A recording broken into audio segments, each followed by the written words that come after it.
Hello, and thank you for clicking on another Numismaniac coin collecting video. I'm sure if you're here, you saw the thumbnail and the video title, and you want to hear how you can get free gold from a pawn shop. So I'm going to tell you my story of how I did it. But if you've never been to a pawn shop in particular, they are basically stores where anything of value they will buy from you to sell themselves with a profit margin in there. So guns, tools, some sell clothes, but they give you quick cash for just about anything you drag in, and then they turn around and flip it for more money. But so a lot of times, pawn shops, one of their biggest items, biggest section of their store is jewelry. And so they'll buy precious metals in the form of jewelry, coins, silver, and gold bullion based purely off the weight. So they'll weigh it, mark it back a little bit, and then they'll put it out in their display case with a profit margin added to it. And that's what they do. Most pawn shops don't know a lot about coins as far as values, rare dates, history, stuff like that goes. So usually at a pawn shop, the coins are either really cheap or ridiculously overpriced. So I went into my local pawn shop and was looking around, and I noticed this coin display case. And if you see down at the bottom, they had a whole bunch of Mexican gold pesos. And that's why I took this picture, was because I didn't know that much about the gold pesos, how much they were worth. And so I figured I would take this picture and then go home and study and try to see if there was a particular date or a mint mark or something they had there that was worth more than what they had it listed for. But so I went home and looked on PCGS and NGC at their price guides and read about the coins, learned how much gold was in each one. But then what I did was I went and looked on eBay at sold listings. And here right now, here's just some examples from recent sold listings. These aren't all 1 peso coins, but there's a few 1 pesos in there, and they're all well over $300 a piece. And I don't know if you could see the prices that the pawn shop had on these graded examples, but they all range from right around 250 to 270. So armed with my new knowledge, I went back the next day and decided, you know what? I'm going to try it. So I picked out the three highest graded examples. There was a 64, a 63, and a details cleaned one. And so I bought all three. After I looked them over, I made sure the holders were genuine and they're nice graded NGC holders so I could trust them.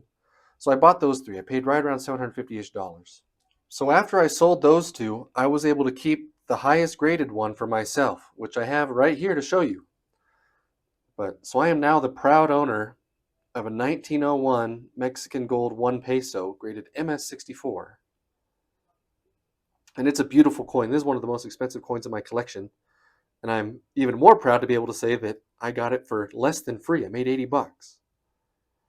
But and that was all just because the pawn shop didn't know what they had and didn't want to take the time to look it up.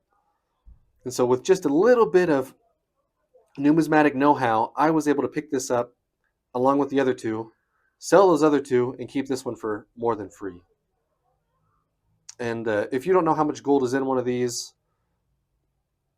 right now in April of 2025, it's about $160-ish worth of gold currently. Gold's at an all-time high. That's not where the real value is, though. The real value is in the fact that it's a beautiful coin and it has numismatic value. Here's a couple sold listings and a couple examples of ones that are actively for sale on eBay. One's an MS63 and they're asking about $1,000, which I think is probably too optimistic. But there's a sold example too that I'm showing here on the screen. But I think my coin is worth at least $600 for sure, especially because I was able to sell the other two for $500 a piece and they were graded worse than this one. Part of the reason I want to make this video was just to show that there are deals out there if you're willing to look for them.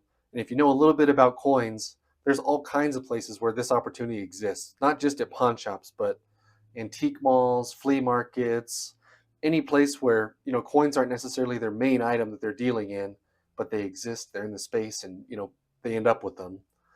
But so if you know a little bit about numismatics and are able to use the internet, a lot of times you can find great deals at those places. One thing I will say though is need to be careful, especially if you're buying really, really high dollar items or you come across something that's too good to be true. It's probably too good to be true. I felt safe buying these from the pawn shop because they were graded and in holders from NGC. But if you're out buying, raw gold coins at a garage sale for $5 a piece, they're probably not real. Probably not. But I just want to make this video and share with y'all that it's possible. It happens. It happened to me. It can happen to you too. And to keep going out there and looking for great deals and build your coin collection even bigger than it already is. And so that's my whole story of how I was able to get this beautiful Mexican gold peso and make an extra $80, all while having fun along the way. But so if you like this video and you enjoy coins, please consider subscribing. It'll help me out a lot. I'm trying to make it to 1,000 subscribers. And I'm going to keep making videos going through dollar bills and rolls from the bank and showing off my coin collection and sharing some stories with you. But thank you so much for watching. Numismaniac Coin Collecting, out.